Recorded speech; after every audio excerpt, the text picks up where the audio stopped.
Hey everyone, welcome. I'm so glad you're here. Today we're diving into an incredible book by Dr. Michael Greger called How Not to Age.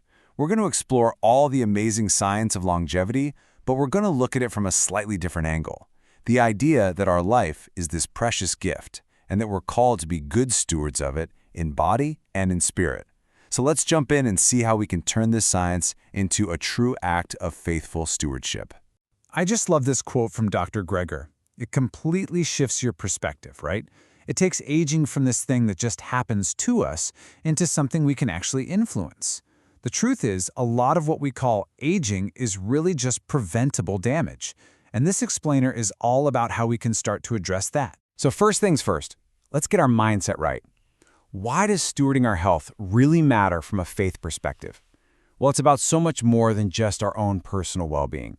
It's about our ability, our capacity to live out our God-given purpose for as long as we possibly can. And that leads us to a really important idea, the difference between lifespan and health span. You know, anyone can hope for a long lifespan, just a lot of years. But the real goal, the true prize, is a long health span. It's the difference between just being alive and truly living with energy and vitality. And, this isn't about being afraid of getting older or anything like that. It's really about wisdom. It's about making choices today that allow us to serve with strength, with joy, and with clarity tomorrow and the day after that, really fulfilling that call to number our days wisely. So if we want to add that life to our years, we've got to understand what we're up against, right? Dr. Greger boils it down to three main challenges, three big drivers of the aging process in our bodies. Okay, challenge number 1, oxidative stress. You've probably heard this term before, but a really great way to think about it is like a slow internal rusting process happening inside your body. So what's happening? Well, you have these unstable molecules called free radicals just bouncing around inside of us, kind of like tiny wrecking balls, damaging our cells, our DNA, our proteins, and over decades, that damage really starts to add up. But here is the good news. We are not defenseless. We have a powerful defense system called antioxidants. And where do we find them? In beautiful, colorful plant foods. Think about it. Those deep blues in blueberries, the vibrant red in cabbage. Those pigments are the antioxidants. It's literally like fighting that internal rust with a rainbow on your plate. All right, on to challenge number 2, chronic inflammation. Now don't confuse this with the helpful kind of inflammation when you get a cut and it heals. This is different. This is like a low-grade, smoldering fire that's always on inside the body, slowly damaging healthy tissues. And once again, the solution is right there on our plates. A diet that's packed with whole plant foods helps to calm that fire. And things like flax seeds, chia seeds, and walnuts are especially powerful because they contain omega-3 fats that our bodies convert into potent anti-inflammatory compounds. Okay, our third and final challenge gets down to our very DNA. It's something called telomere shortening. The best way to picture this is to think of the little plastic tips on your shoelaces, right? Those are like telomeres. They're protective caps at the ends of our chromosomes that keep our DNA from getting all frayed and messy. The problem is, every single time a cell divides, those little caps get a tiny bit shorter, and that shortening is a key hallmark of aging. But here's where it gets so incredible. We can actively protect our telomeres. And look at this list. It's not just about what you eat, it's about how you live. Simple choices, like moving your body, managing your stress, and nurturing good relationships, all of this can directly impact our genetic health and slow down that fraying process. It's amazing.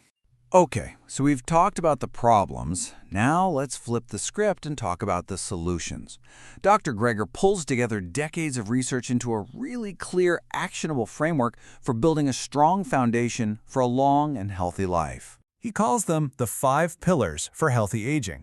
And it's so important to remember this isn't about one magic bullet. It's about a consistent pattern.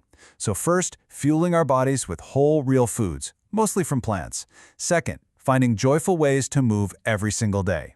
Third, making rest a real priority, 7 to 9 hours of good sleep. Fourth, actively managing our stress. And finally, number 5, and this one is huge, anchoring everything in a clear sense of purpose. And that last pillar, purpose, it's so important we need to spend a little more time on it. Because true health, true longevity, isn't just about preserving the body. It's about nourishing the mind and the spirit, because they are all deeply interconnected. Let's just pause on that for a second. Wow, that is such a powerful thought. The simple choices we make at mealtimes have a direct line to one of our most precious assets, our memories, our cognitive health. Berries, leafy greens, nuts, these are literally brain foods that protect our ability to think, to remember, and to connect with the people we love. And this isn't just a nice idea, it's a truth confirmed by both science and faith. Having a why fuels your will to keep going. When we live for something bigger than ourselves, our faith, our family, our service to others, we instinctively take better care of the vessel we've been given. Purpose is a powerful anchor for our health. Okay, I know this can feel like a lot of information. You might be thinking, this all sounds great, but where do I even start? So let's make this super practical. Let's break it down into simple, actionable steps you can take starting right now. Let's start right here with 5 simple shifts. First, try an add, don't subtract mindset. Just focus on adding more vibrant fruits and veggies. Second, color your plate. The more colors, the better.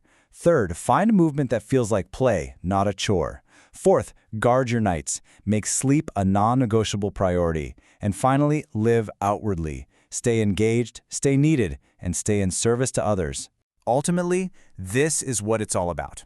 This entire journey isn't about a fearful resistance to a natural process. No, it's about a faithful embrace of every single season of life, stewarding our health so that we have the vitality and the strength to finish our race with purpose and with joy. So I'll leave you with this question to reflect on.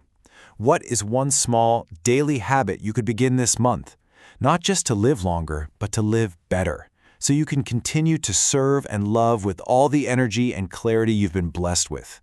Because every healthy choice is an act of gratitude.